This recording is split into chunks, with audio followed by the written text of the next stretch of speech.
여호와여, 아침에 주께서 나의 소리를 들으시리니 아침에 내가 주께 기도하고 바라리이다. 주님, 이 아침의 기도로 우리의 하루를 시작하게 하심을 감사를 드립니다. 이 하루가 나의 날로 여기지 말게 하옵시고 오직 주님의 날로 살게 하여 주시어 주님의 사랑과 능력이 오늘의 우리 삶 속에 구석구석마다 스며들게 하여 주옵소서. 주님, 우리는 강야와 같은 삶을 살아갑니다. 그 강야의 길에서 주님 동행치 않으시면 죽음을 경험케 하는 현장이며 하나님의 임재 없이는 하루도 살아갈 수 없음을 알게 하십니다. 이스라엘 백성들 마음속에 애굽을 끄집어내는데 40년도 부족하여 강야의 길을 걷게 하십니다. 강야의 길은 하나님의 다스림을 받고 순종하며 따르게 되면 축복의 현장임을 알게도 하십니다. 우리 앞길이 보이지 않는 현재 강야와 같은 삶일지라도 나를 단련하신 후에 정금같이 나올 것을 기대하시는 주님의 뜻에 따라 그 길 인내하며 걸어가게 하여 주옵소서. 그래서 결국 우리의 고집과 계획과 열망에 내 본성이 끝나는 그 지점에서부터 주님의 뜻은 이루어갈 줄 믿습니다. 주님, 이 같은 강야의 삶을 수용하고 이해하며 인내할 수 있는 근거는 오직 하나님 말씀이며 하나님과 가까이 하는 것인 줄 믿습니다.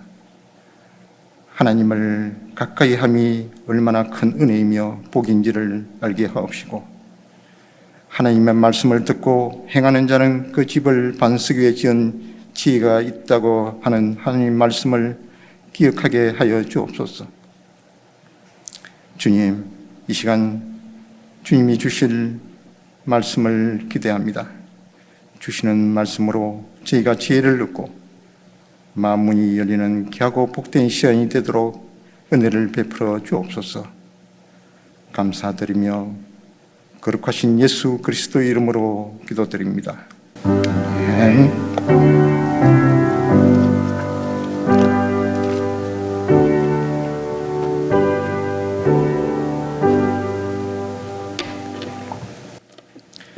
네, 오늘 우리가 함께 묵상할 말씀은 예레미야 37장 1절부터 10절까지 함께 보시겠습니다.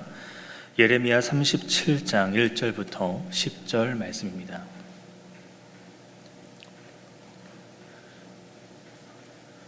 다 찾으신 줄 알고 한 절씩 교독하겠습니다. 요시야의 아들 시드기야가 여호야김의 아들 고니야의 뒤를 이어 왕이 되었으니 이는 바벨론의 느부갓네살 왕이 그를 유다 땅의 왕으로 삼음이었더라. 그의 땅 백성이 여호와께서 선지자 예레미야에게 하신 말씀을 듣지 아니하니라. 시드기야 왕이 셀레미야의 아들 여후갈과 마아세야의 아들 제사장 스바냐를 선지자 예레미야에게 보내 청하되 너는 우리를 위하여 우리 하나님 여호와께 기도하라 하였으니 그때에 예레미야가 갇히지 아니하였으므로 백성 가운데 출입하는 중이었더라. 바로의 군대가 애굽에서 나오매 예루살렘을 에워쌌던 갈대아인이 그 소문을 듣고 예루살렘에서 떠났더라. 여호와의 말씀이 선지자 예레미야에게 임하여 이르시되 이스라엘의 하나님 여호와께서 이와 같이 말씀하시니라. 너희를 보내어 내게 구하게 한 유다의 왕에게 아뢰라. 너희를 도우려고 나왔던 바로의 군대는 자기 땅 애굽으로 돌아가겠고 갈대아인이 다시 와서 이 성을 쳐서 빼앗아 불사르리라. 여호와께서 이와 같이 말씀하시니라. 너희는 스스로 속여 말하기를 갈대아인이 반드시 우리를 떠나리라 하지 말라. 그들이 떠나지 아니하리라. 가령 너희가 너희를 치는 갈대아인의 온 군대를 쳐서 그 중에 부상자만 남긴다 할지라도 그들이 각기 장막에서 벗어나 이 성을 불사르리라. 네, 오늘 37장부터 이제 44장까지 말씀을 이제 조금 묶어서 설명드리면, 요약을 해보면, 이제 시드기야가 통치하는 시기이고, 유다의 마지막 왕이죠. 그리고 그 시드기야가 통치하는 이제 후반 때부터 이제 주전 587년인데, 유다가 멸망하고 또 그 남은 일부 사람들이 애국으로 도망하는 이제 그런 내용에 대해서 예레미야가 이제 기록하는 장면을 볼 수 있겠습니다. 그러니까 이 장들의 내용을 보면은 이제 예레미야가 그 부분에서 어떤 역할을 담당했는지, 그 예언자적인 순환을 어떤 부분들을 겪었는지를 이제 맞추고 이야기를 하는데요. 이제 점점 읽어보면 읽어볼수록 이제 유다의 마지막 날에 대한 부분들이 보여지면서 얼마나 또 혼란스럽고 또 얼마나 절망스러운가에 대해서 우리는 앞으로 좀 보게 될 것입니다. 먼저 1절을 보시면은 이제 시드기야가 이제 여호야김의 아들 고니야의 뒤를 이었다라고 이제 기록을 하고 있는데요. 우리가 왕의 계보를 보셨다시피 잘 아시겠지만 요시야, 여호아스, 그리고 여호야김, 그리고 시드기야 순으로 되어 있습니다. 그러니까 여기서 고니야가 갑자기 왜 나오냐 할 수 있겠지만은 그 여호야긴의 다른 이름이라고 이제 보시면 되겠습니다. 그러니까 이 여호야긴은 이제 여호야김의 아들이고, 그러니까 친애굽 정책을 펼쳤던 그 아버지 뒤를 따라서 왕에 올랐지만 3개월만 이제 통치를 했었죠. 그리고 이제 느부갓네살이 쳐들어와서 이제 고니야, 그러니까 여호야긴을 포로로 잡아가고 이제 시드기야를 왕위로 세우는 것을 1절에 대해서 1절을 보면서 우리가 생각해 볼 수가 있겠습니다. 여호야긴은 그 포로로 끌려가서 37년 동안 이제 있게 되는 것은 그냥 알아두시면 될 것 같고요. 그런데 이렇게 여호야김도 그렇고 시드기야도 그렇고 강대국에 의해서 세워진 왕들입니다. 그러니까 아무래도 좀 그 강대국들의 눈치를 봐야 된다라고도 할 수 있겠지만은 그 조상 때부터 내려온 그 믿음, 그 신앙이 그들에게 남아 있다면 그 와중에서도 하나님 뜻을 알고 구하고 나가면 참 좋았을 텐데, 2절에 뭐라 되어 있습니까? 그와 그의 신하와 그의 땅의 백성이 여호와께서 예레미야에게 하신 말씀을 듣지 않았다. 요시야 이후로부터 하나님 말씀을 점점 따르지 않고 듣지도 않는 모습들이 계속 이어져 오는 것을 우리가 볼 수 있겠습니다. 물론 이제 왕으로서의 그런 위엄이라고 해야 될까요? 앞서 얘기했던 그 강대국의 그런 영향력 때문에 내가 내 믿음, 내 신앙, 내 주권, 하나님 앞에서 하나님 백성이라는 그것을 드러내는 것이 내 정치적으로 위협을 당할 수도 있다. 그리고 앞서 거짓 선지자들의 이야기에 휘둘렸을 수도 있겠고요.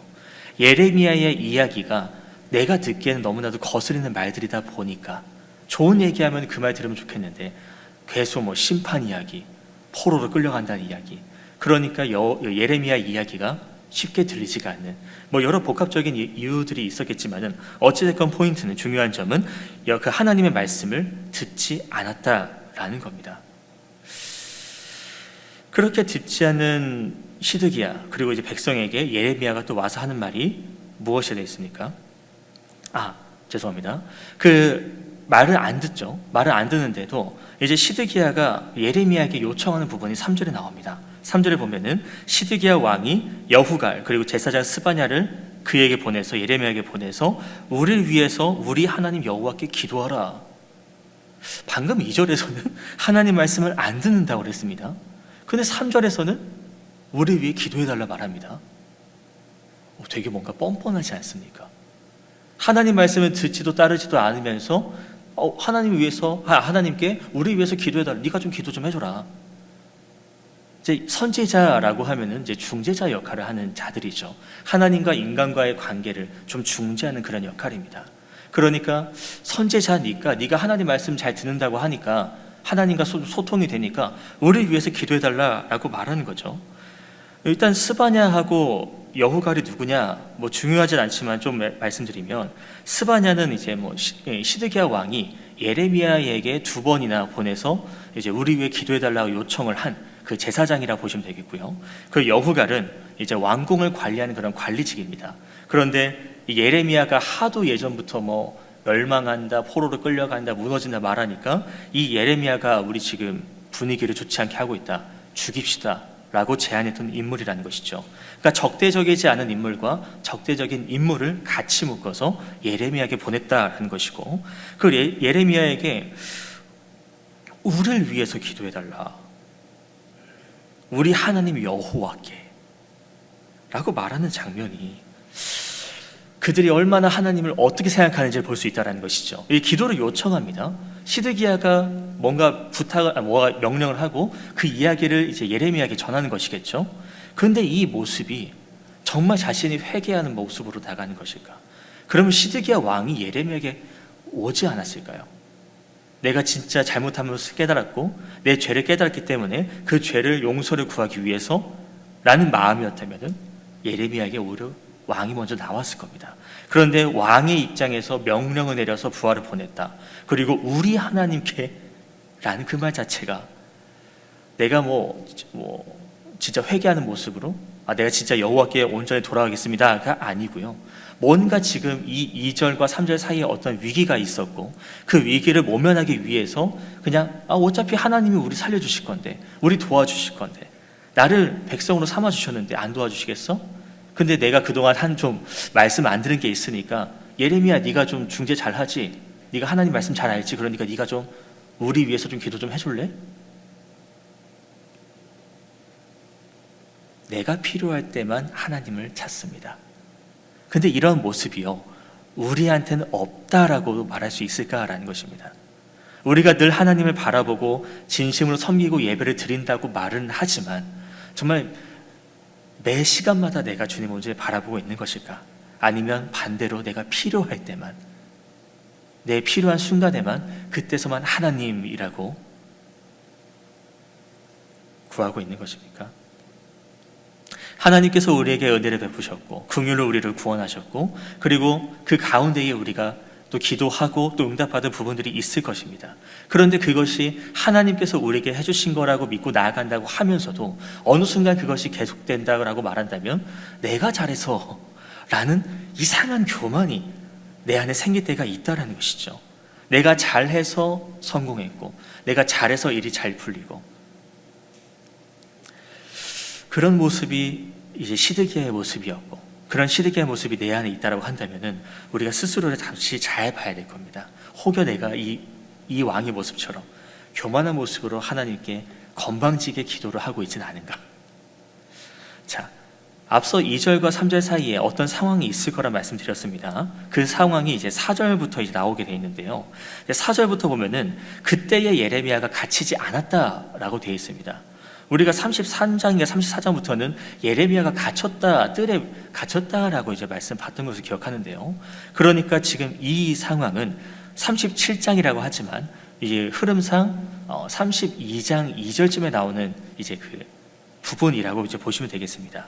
이제 그때는 이 시드기야가 애굽에게 도움을 요청해서 바벨론이 포위를 하고 있지만 애굽에게 도움을 요청해서 우리를 도와달라. 그러니까 이제 친 바벨론이 아니라 친 애굽 정책을 펼치고 있었던 시기라는 것이고, 이제 그때 역사적 흐름 보면은 이제 기원전 605년 때입니다.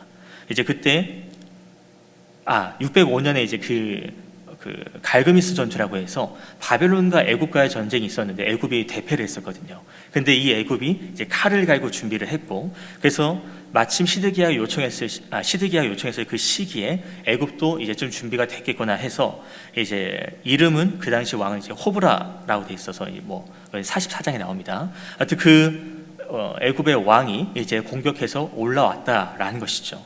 그래서 그 소식을 듣고 이제 바벨론이 소식을 듣고요.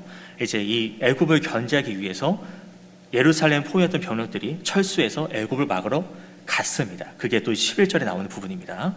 그런데 이 상황 속에서 예레미야 34장 부분을 떠올리면 좋겠는데요. 시드기야가 갑자기 그 히브리 종들을 풀어주겠다라는 서약을 하나님의 집, 그러니까 성전 앞에서 서약을 합니다.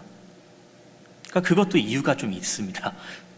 먼저는 종으로 돼 있으면은 이 자유민이 아니기 때문에 군인으로 착출할 수가 없다라는 거예요. 그러니까 종을 해방을 시켜서 한 사람이라도 더 군인으로 만들어서 전쟁터에 나설 수 있도록. 그 두 번째는 내가 지금 이렇게 종들에 묶여있는 사람들을 풀어줌으로써 하나님께서 출애굽기나 말씀하신 부분들, 그 히브리인들이 6년까지는 종으로 있다 하더라도 7년째는 해방을 해줘야 된다. 그 말씀을 내가 지키고 있습니다. 하나님, 나 잘하고 있죠. 그러니까 내가 지금 이 어려운 상황이 있는 이 위기 상황 속에서 나를 좀 살려주십시오. 나를 좀 건져내 주십시오. 그러니까 하나님의 은총을 구하려고 좀 잔머리를 굴렸다라는 것이죠. 자, 이런 상황 속에서 이제 바벨론이 마침 철수를 합니다. 그러니까 이 시드기야 입장에서는 어떤 생각이 들겠습니까?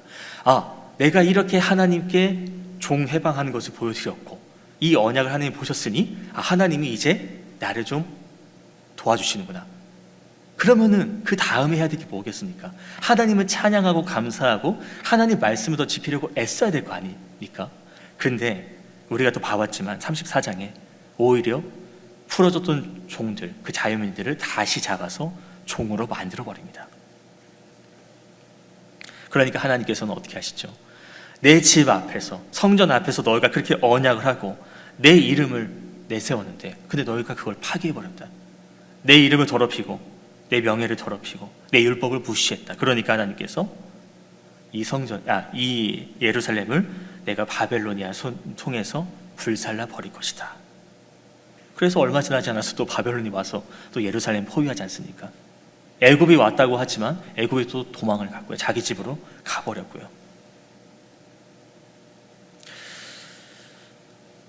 이 바벨론의 악몽이 이제 다시 시작되는 겁니다. 그래서 시드기야가 이제 내가 하나님 앞에서 잘하는 척했는데 이제 그게 들통이 나버렸고 이제 내가 또 말하기에는 좀 좀 창피하고 그러니까 그나마 하나님과 소통할 수 있는 예레미야한테 가가지고 아까 2절 부분이죠. 가서 네가 나를 위해서 우리를 위해서 좀 기도를 해달라. 또 바벨론이 지금 우리 포위하고 있으니까 이제 그 얘기를 하고 있는 겁니다. 그래서 이렇게 기도하는 것도 참 이제 시드기야도 많이 머리를 굴리는 거죠.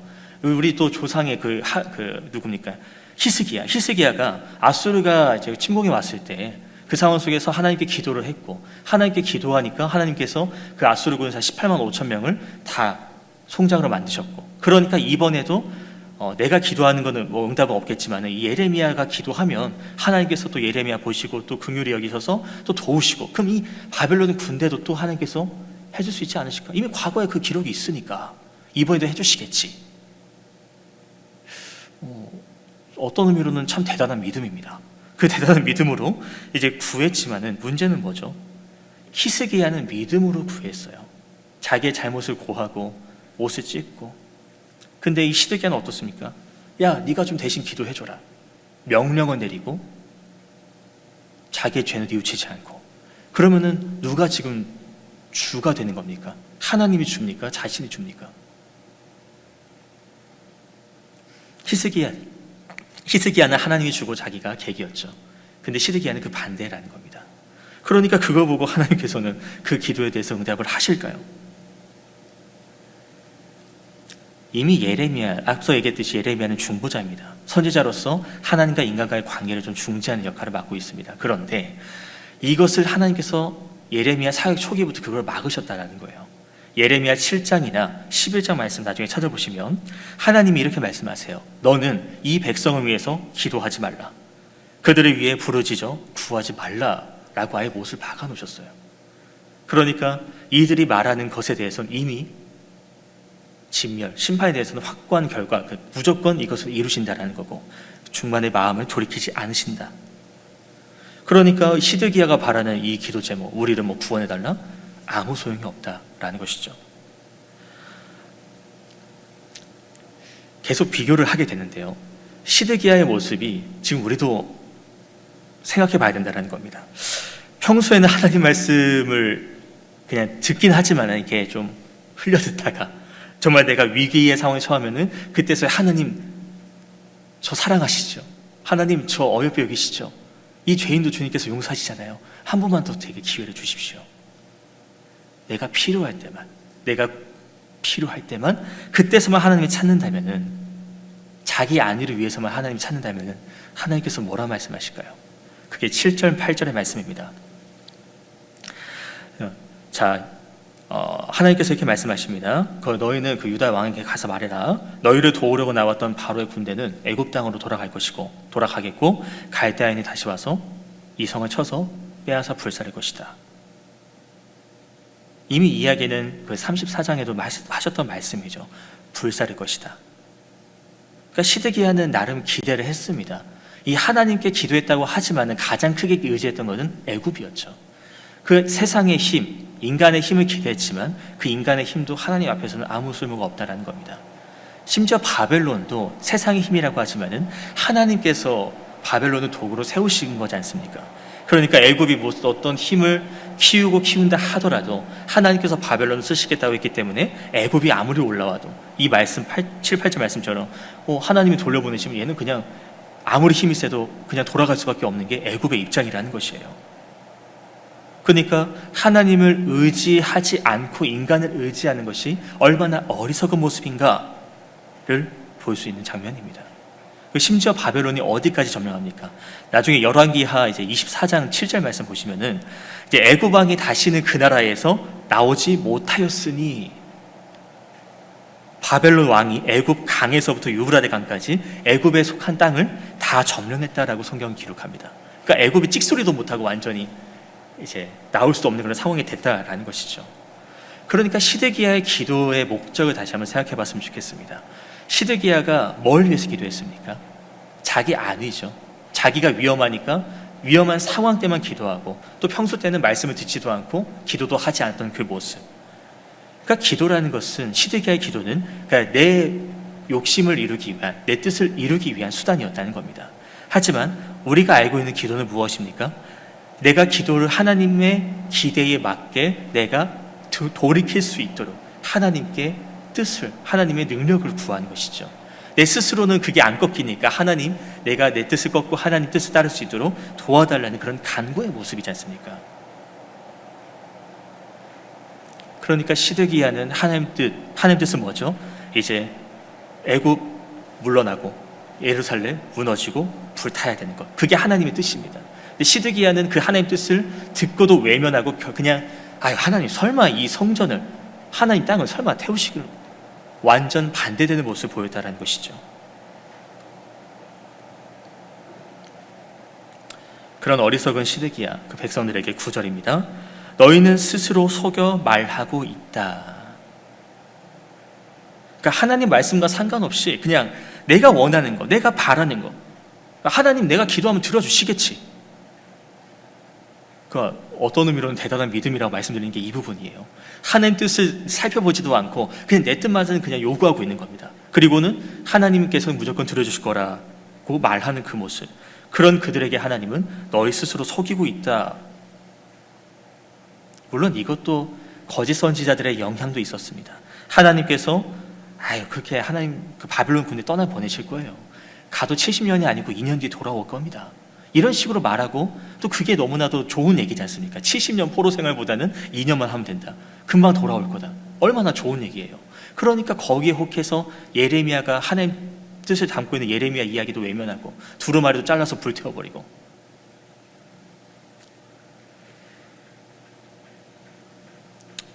이 이야기는 그때만이 아니라 지금 우리에게도 해당되는 부분으로 본다면 어떻겠습니까? 하나님 뜻에는 상관없이 그냥 내가 바라는 것만, 내 안위만, 내 건강만, 내 재산만 신경 쓰고 있다면, 또 그것이 이루어질 거라고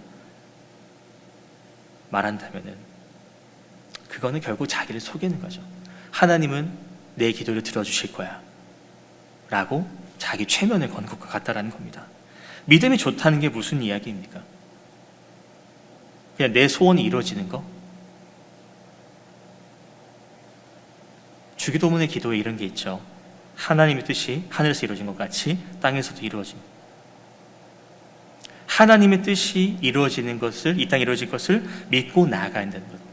그러니까 하나님의 구원 역사가 이루어지고 우리가 일상 속에서 하나님의 구원이 이루어져 나가는 것을 보면서 하나님 나라의 그 의를 드러낼 수 있는 그 삶을 살아가는 것이 믿음의 삶이라는 것입니다.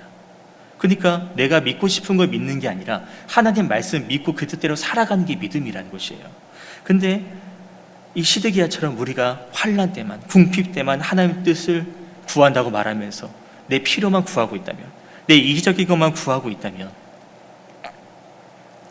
죄송한 얘기지만 그것은 잘못된 믿음이라고 말씀드리고 싶습니다. 환난이나 궁핍이 있다 하더라도 그 가운데서도 하나님 뜻이 있다고 우리가 생각이 된다면, 이게 하나님 뜻이라고 생각된다면 우리는 그것을 기쁨으로 받을 수 있어야 된다는 것이죠. 십자가를 질 수 있어야 된다는 것을 말하고 있는 겁니다. 그러니까 우리가 기도하는 것도 내가 어떤 기도를 하는지도 생각해 보십시오. 내가 원하는 기도를 많이 합니까? 아니면 하나님의 뜻을 구하는 기도를 더 많이 하고 있습니까? 물론 우리는 처음부터 하나님 뜻을 구하는 게 쉽지가 않죠.